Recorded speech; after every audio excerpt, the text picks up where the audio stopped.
Welcome, ladies and gentlemen, to an all-new reaction and review. Tonight, guys, I'm taking a look at a movie I recently bought at a yard sale. Funny thing about that, I do have a story about how I bought it, or why I bought it. But before that, I really should get into the intro of the film itself. Tonight's film is one you guys have been asking for. A lot of you have been asking for it by name. See, a lot of you guys think that reaction and review just will not be complete. Well, I'm not planning on ending the series anytime soon, but it cannot be in any way awesome until I cover any of the many films directed by Jason Friedberg and Aaron Seltzer.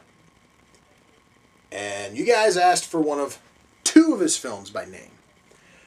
Alright? Because apparently these two are the cinematic equivalent of Crimes Against Humanity. First one is Disaster Movie. Well, I'm not going to waste the fucking time on Disaster Movie.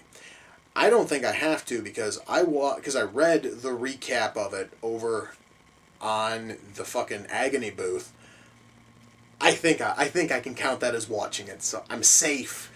But the other film is their most recent outing from 2010. The movie is Vampires Suck. You guys see this little thing sticking on here? See, when I bought the movie at that yard sale, it was brand new. It was still in the shrink wrap. This is the only bit of proof I have because I already threw out the shrink wrap. This is that white security sticker that was on top. It says Vampires Suck widescreen. I'm not quite sure if the camera can pick up on that. I'm not going to tell you guys how much I bought this thing. I just want you to know, bought it brand new. Now that I showed you that little prop, I can toss this stupid thing out. But I'm going to remind you guys when I finally get done with the review, because that's when I'm going to tell you how much I spent on it, that, again, was brand new. Now, I should mention that, yes, this is a spoof. Yes, this hunk of shit is a spoof of Twilight. Yes, I'm already calling it a hunk of shit. I already know it sucks. You know it sucks. The big question is, how much does it suck? Yes, this is a spoof of Twilight. No, I've never seen Twilight. No, I've never read the books. No, I do not give a red rat's ass about the Twilight saga or anything even pertaining to it. So, I kind of hate this now because it's spoofing something which I already genuinely hate, so I'm probably not going to see a whole lot of, humor potential here. But who knows, this might actually make me laugh. You have no idea how physically painful it is to admit that this thing could make me laugh, but hey, stranger things have happened. Now, without further ado, it's time to kick back, relax, and check out Vampires Suck.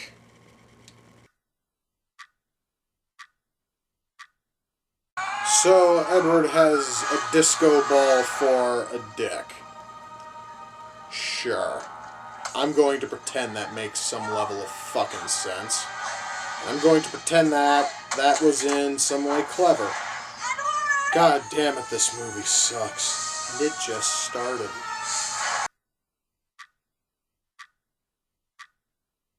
Wow. This movie makes a reference to that god-awful looking Dear fucking John movie.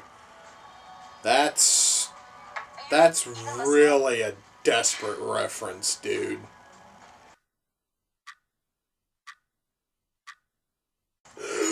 Wow! So the film was actually able to make me laugh by killing a baby with a fucking bowling ball. I totally understand that probably makes me a very sick person to laugh at something like that, but god damn it, at least it was fucking funny.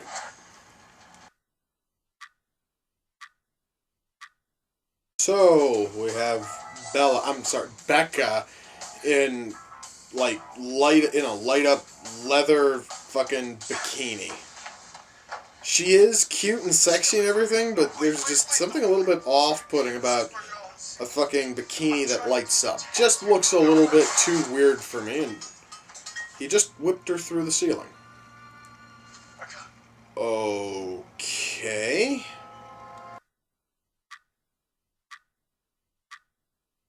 So it wasn't enough to have a woman who looks kind of sort of like Sarah fucking Michelle Gellar to show up and wield a wooden stake while dressed kind of slutty.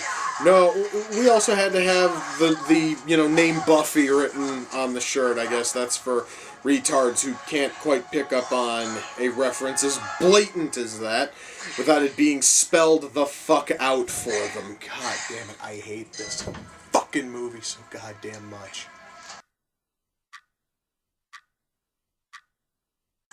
A Lady Gaga reference? Really? Mind you guys, once again, I'm not saying joke, I'm saying reference. Because there was no joke there. It was just Lady Gaga for the sake of Lady Gaga. Oh, fuck. Do you guys want to know how bad this fucking movie is? I'm struggling to stay awake right now. That's never a good sign. In fact, hell, that's a really bad sign when I'm sitting here and I'm drowsing off because the movie's giving me literally jack shit to work with. Good God. Fuck this movie and fuck the two assholes who made it.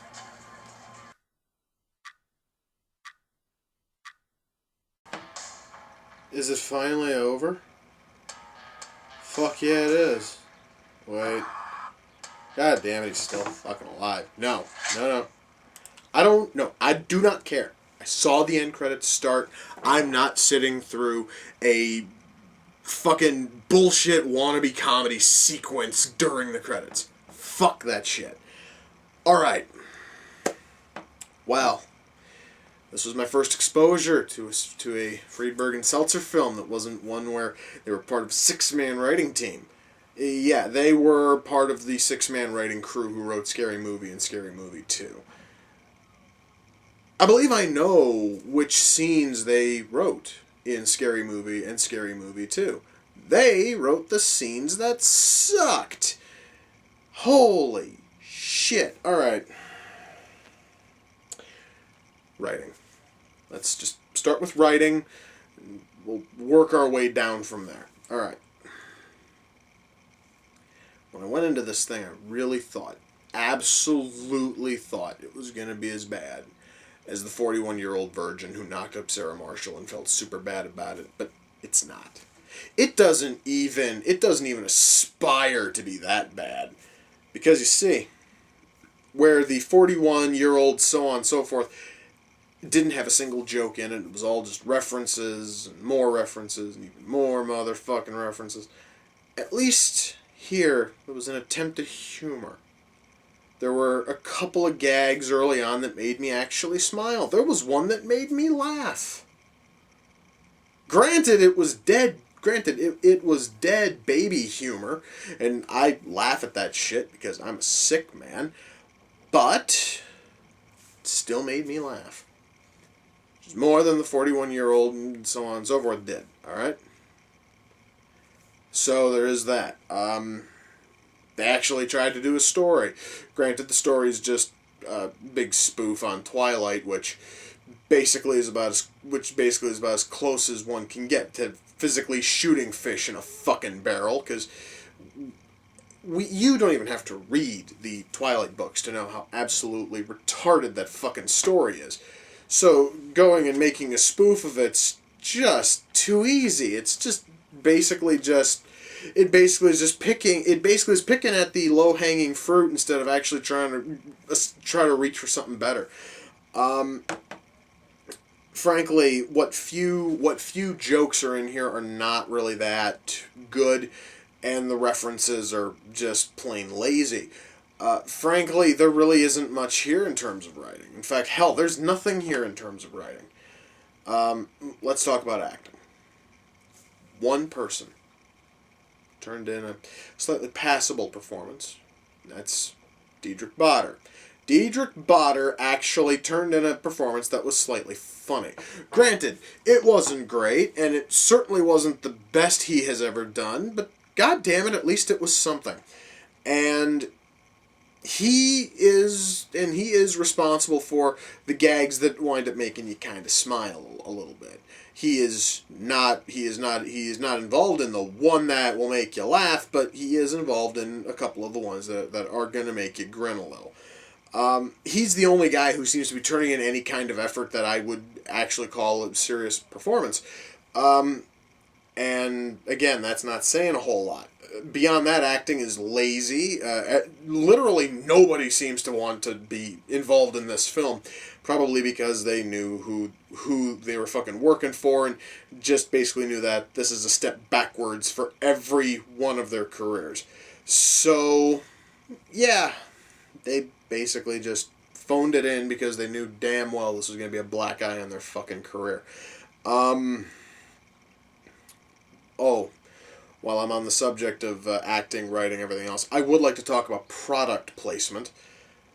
Never thought I'd have to talk about product placement in one of these things, but there's an almost obscene amount of product placement in this film. Everything from Count Chocula cereal to the iPhone to Crest white strips. All of this shit gets shown again and again and again.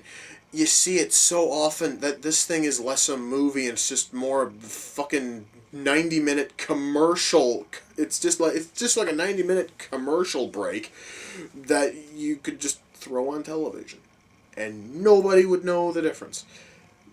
That's kind of sad, but oh well. You have to find some way of funding this shit.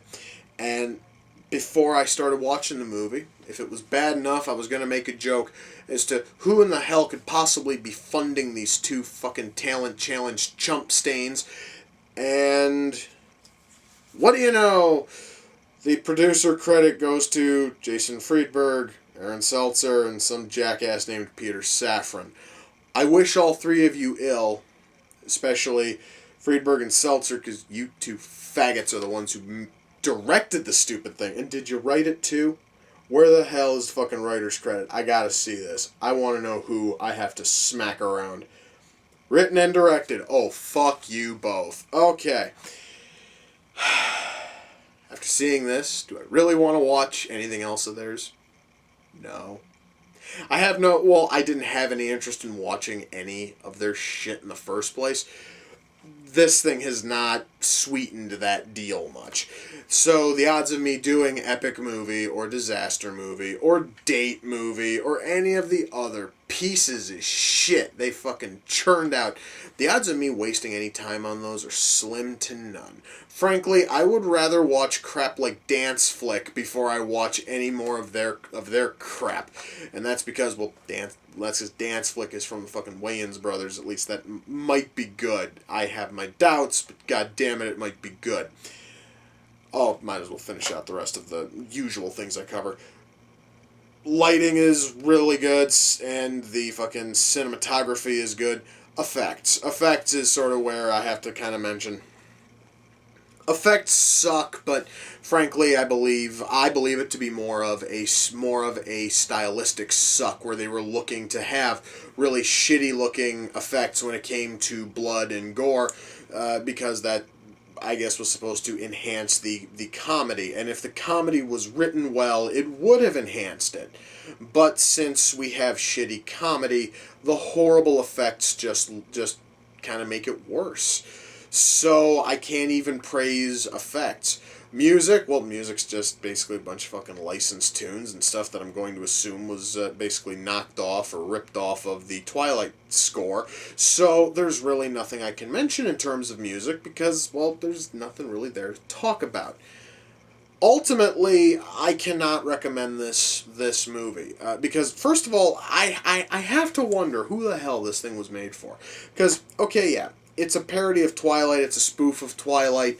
People who don't give a shit about Twilight, people like me, are not going to be interested in seeing it because we don't give a rat's ass about fucking Twilight because the entire concept seems stupid as shit. So it obviously wasn't made for us. You'd think maybe a parody would maybe attract the fans. However, Twitards are some of the most anal people when it comes to taking their idiotic little bullshit franchise seriously, where they would probably see this as more of a personal attack than they would, comedy film that's trying to, spoof their thing. So I don't know who the hell this thing was actually meant for. I think the best way to put it is, if you used to read Mad Magazine back when Mad Magazine was good, and you read all of their movie parodies, and if you were able to find even a glimmer of hope in the ones that really sucked, well, this basically is one of those shittier mad movie parodies sort of brought to life. There is no other way to put it. Actually, a better way to put it would be it actually is more like the movie parodies which were featured in Cracked magazine, because that's how bad the quality was. Just holy fuck. Alright, now, before I go, I stated at the start, I bought this thing at a yard sale. It was brand new and it was in the shrink wrap. Cost me 50 cents. I'm not kidding. Fucking thing wasn't even marked at a goddamn dollar. I didn't even have to haggle them down. The price tag that they slapped on the stupid thing was for 50 cents. So, was it worth 50 cents? Fuck no, it wasn't worth 50 cents. This thing brand new, I might have been willing to spend a dime had I have known it was going to be this bad. However, I probably wouldn't have spent anything on it if I didn't have a web series where I watch movies I've never seen. But I would have been willing to gamble if the thing was like a dime, possibly a nickel. But again, that would still be if it were new and in the shrink wrap. Otherwise, I wouldn't even be willing to throw a penny at this stupid thing. The good news is I spent 50 cents on it, and I know a place I can sell this. I'm almost guaranteed to get at least $1 for it. So, I come up 50 cents ahead. Life is good. Frankly, guys, I don't know what to tell you. If you are looking for a good parody film, well, you don't want to go to Friedberg and Seltzer if you're looking for a good fucking parody film. You want to go to the Zucker brothers. You want to go to the Wayans brothers. You want to go to anyone who can actually competently make a fucking film. If you want good parody films, you can go and you can look at The Naked Gun. You can look at Hot Shots. You can look at Top Secret. You can look at Superhero Movie. I know a lot of people didn't care for Superhero Movie, but I fucking liked it. I'm going to count it in. You can go with Scary Movie. You don't go with shit like this. This, folks, was anti-comedy, and it almost makes me sick. So, and top it off, fucker was boring as shit. It was starting to put me to sleep towards the end. You know, guys, the end, where they have all of this action that is so dull, I was struggling to stay awake. That's never a good sign. So, I'm going to go do something to try to wake myself up. Maybe I'll go play some fucking Skyrim or something. I don't know. I need to do something to wake up, because, god damn it, I just need to do something. So, guys, until next time, take care, and I will see you all in the near future. Peace.